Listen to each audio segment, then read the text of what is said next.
What's going on, guys? Acting Relic here, trying out a new kind of video. So I've been playing a lot of Dragon's Dogma recently, and some of the monsters are really good, some of them aren't. So we're going to take a look at, first, the 10 worst monsters Dragon's Dogma has to offer. Coming in at number 10, the Cyclops. Now, you might say, Relic, Cyclops is actually a pretty good monster. It is. But there's one problem with it. It's overused. Like, I give credit to Capcom or whatever development team made Dragon's Dogma. You did an amazing job. You made it an awesome Cyclops with the 2 tusks and the 1 eye and the whole mace. You have the gore variant in the Dark Arisen DLC, but you overuse it. You use it less of a monster and more of a roadblock. That's my only qualm with it. That's why it only cracks number 10. It's an awesome monster, but you use it like a progression blocker, not like a real monster. Coming in at number 9, the Banshee. Now, sadly, the footage for this isn't super great, but I'll give it its benefit. Once again, the Banshee, reasonably good design, throwing back to more classic, almost Japanese style horror, where you have this woman with ragged hair and a white dress. She's not so bad a monster, she's just annoying, because right here, that's her one and only good move, and all it does is knock you over. And if you're trying to prime up a good shot, or whatever, she knocks you over, and your shot is done. Can't do nothing about it. That's why she only cracks number 9. She's not a horrible monster, just annoying.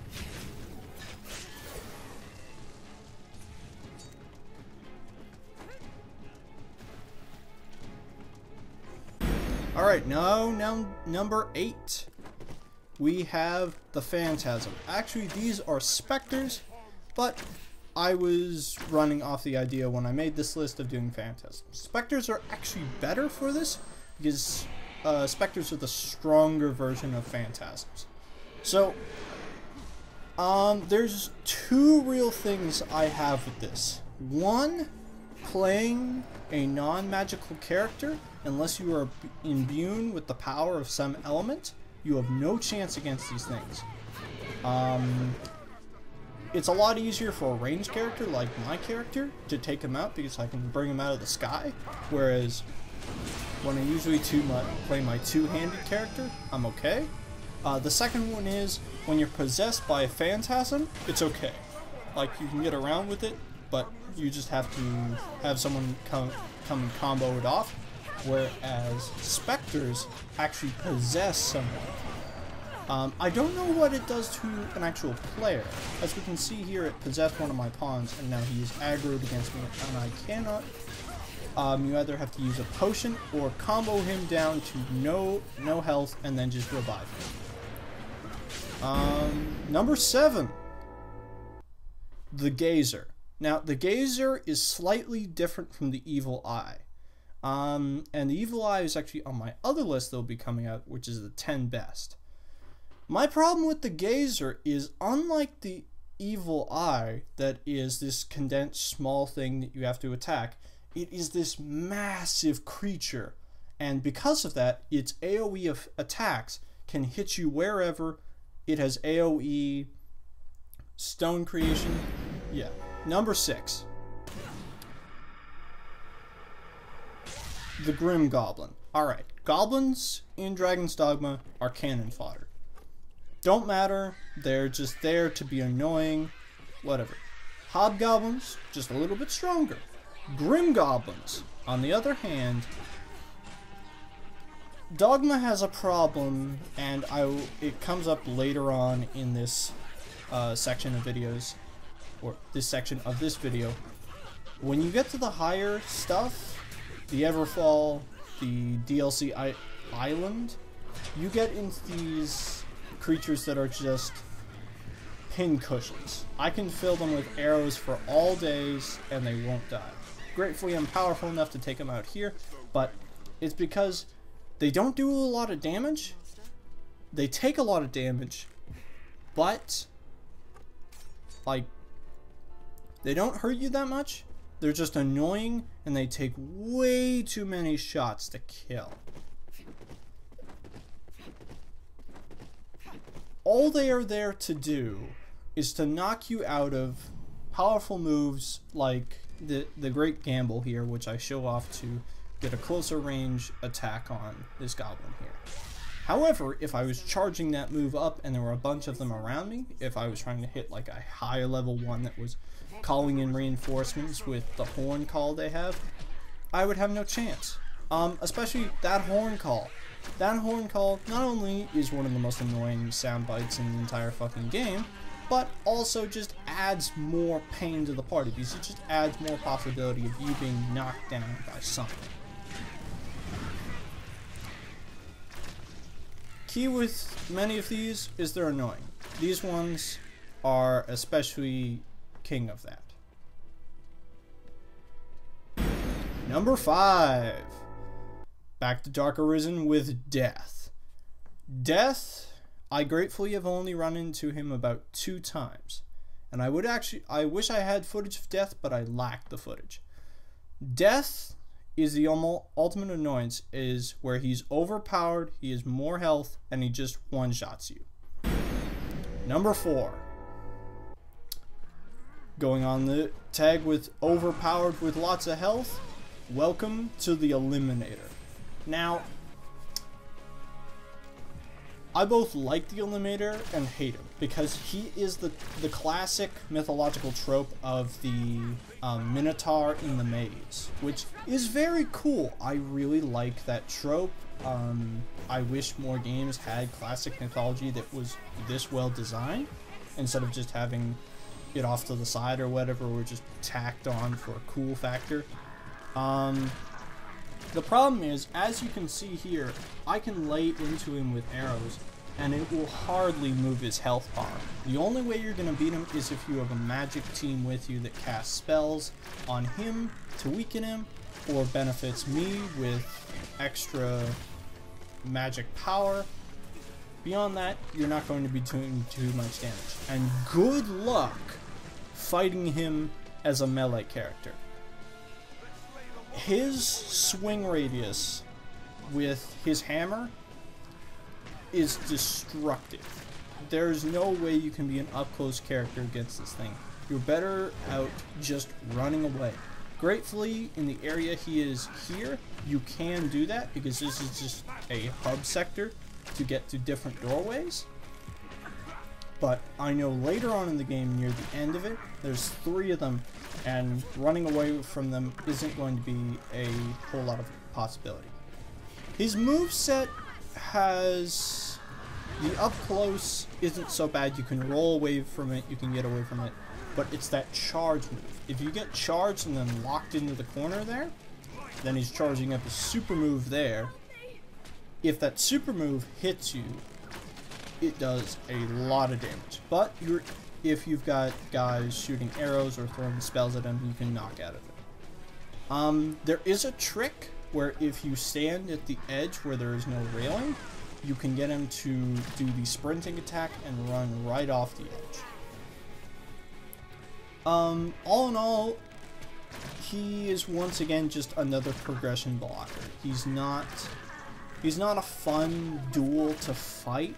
He's just there to be annoying. I actually ran into the other monster that acts like Death in this game, in this sector, and it's actually a lot of fun to fight, because it's a very plodding fight. You're constantly circling the arena you're fighting him in, because the key with him is the only way he can hit you if he grabs you and takes you down.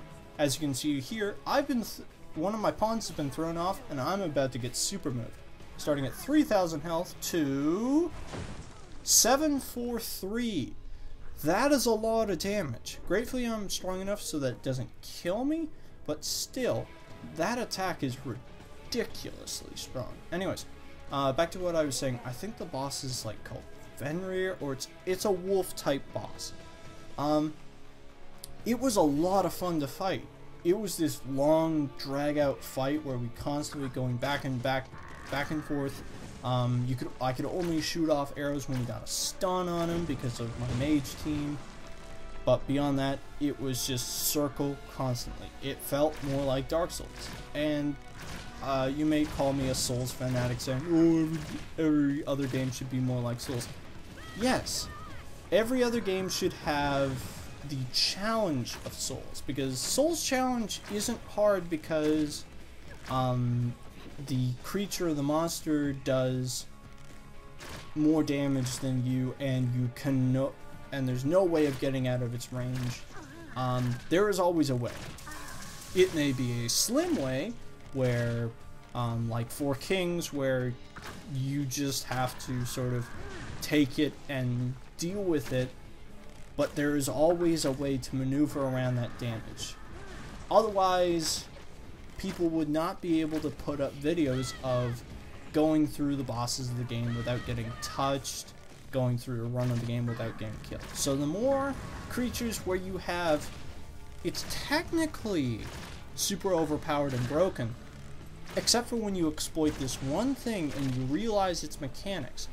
Right now I'm actually exploiting it because for some reason his AI pathing keeps sending him back in the building, so I can easily go in like this while he's distracted and get the quick kill. Like so. There we go. That's what earns him at number 4. He's just annoying and overpowered. Simple as that. Coming in at number 3.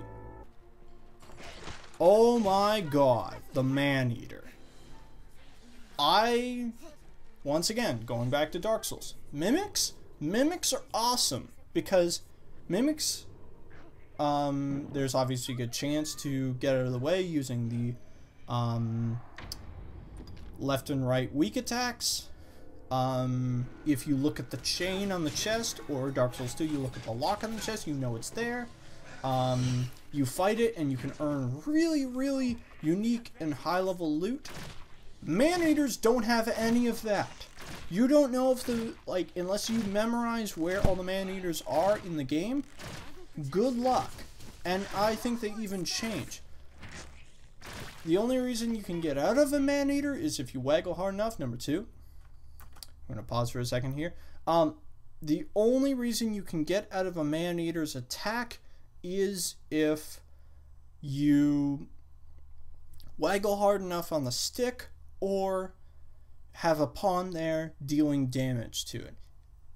It's trying to be Dark Souls, but you have to fix that. You have to make it possible for, if you're going to have a monster that can kill you and eat you, especially in a game that doesn't have save points like Dark Souls, you have save slots, and you only have one in Dogma.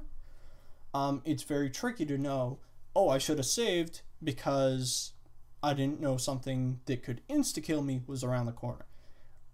Anyways, I just don't like them. I wish they were better designed. I hate to be a Soulsian and say, oh, it should be more like Dark Souls, but I wish Maneaters were more like the Mimics, because the Mimics are awesome. Plus, they make for great things when you say, hey, go open that chest, when a friend is just playing for the very first time and you know what's going to happen. Because it's not a, oh shit, I lost my save. It's, oh shit, I have to go back there and get my souls. Anyways, now folks, number 2. Now, skeleton mages. You might say, especially by watching this, what's your problem with skeleton mages? They're awesome. You're dealing crazy amounts of damage. You're doing a one-hit kill with the Great Gamble shot to this one right here.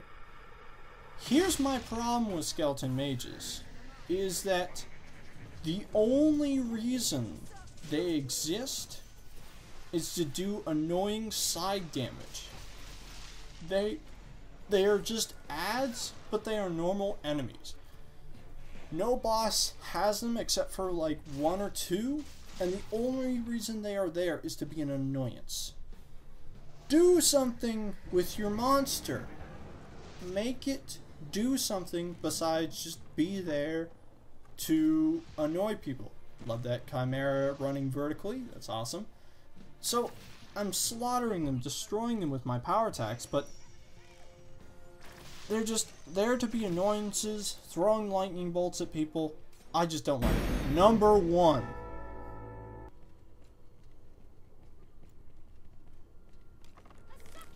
You heard it. You all know it if you've played this fucking game. Harpy, Succubus, Gargoyle. All in the number 1 slot. They are all about the same. They're all just different levels of quality. We're going to start off with the Succubus here. The theme of today's episode is annoyance. The Harpy, the Succubus, and the Gargoyle are only in the game to fucking piss you off. Especially if you are a melee focused character. If you are a warrior or a two-handed, I can't remember what they're called right now, vocation. Good luck. Unless you have a good aerial move against these things, or a pawn that can bring them out of the sky with a single shot, good luck having 6 of these things swirl around you. Even if you're an archer vocation, trying to get a lock on these things with your bow isn't always easy, because their pathing is so fucking random that they don't circle around, they don't do zigzag patterns where you can follow, they don't do straight lines, they do a combination of everything. It's an utter mess. Gratefully, with the ranger character, I have both good aerial knife combos, and I of course have my bow with me. So I slap on my tenfold shot, and I can just lay into these things one after the other, killing them all.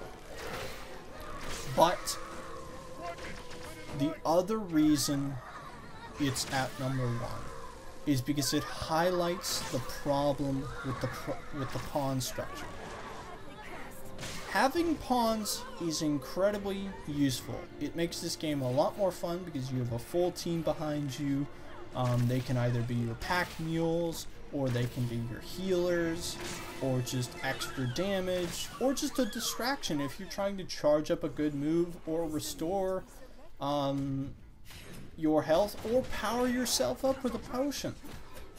But because they added in the feature of the fact that they talk and tell you about everything, you're of course going to hear, Master, a snow harpy. Look out, a harpy. There's a harpy, harpy, harpy. Shut the fuck up, I know there's a fucking harpy. I will deal with it. And it's because these things are so common, especially harpies and snow harpies, that you will hear that sound file probably 100 times before you complete the game once. I've beaten the game almost 4 times now. I'm sick to death when a harpy shows up, because not only do I have to look to make sure where exactly they are and know how to take them out, I also need to think about how I can do that. Anyways, those are my top 10 worst enemies. Some of them are just on there because they're either their design might be good, but their usage isn't good. Design might be okay, but your power structure on it. For example, I love the Gazer. The Gazer was one of my favorite fights to fight, but holy shit, if you didn't have cockatrice liqueurs to depetrify yourself every 5 seconds, you were straight fucked for that fight. You had no chance at all, except for hiding behind pillars, and good luck being a melee vocation in that one, because the tentacles are placed in very weird locations and you have to take them down before you can hit the eye and actually do some real damage. The Eliminator is another one of those. I love its design. I love how it works. Its AI pathing is easy to exploit, but holy shit, it has way too much health and way too much power. The last couple are just there because they're fucking annoying and they highlight what is not so great about this game. I still love this game to death. A lot of these monsters still have awesome designs. Anyways, those are my 10 worst. You can agree with me or disagree with me. I'm fine. If you have ones that you think are that should have been on the list, please put them in the comments. I would love to read what you guys have to say. Top 10 best will be coming soon. Anyways, I will see you guys next time.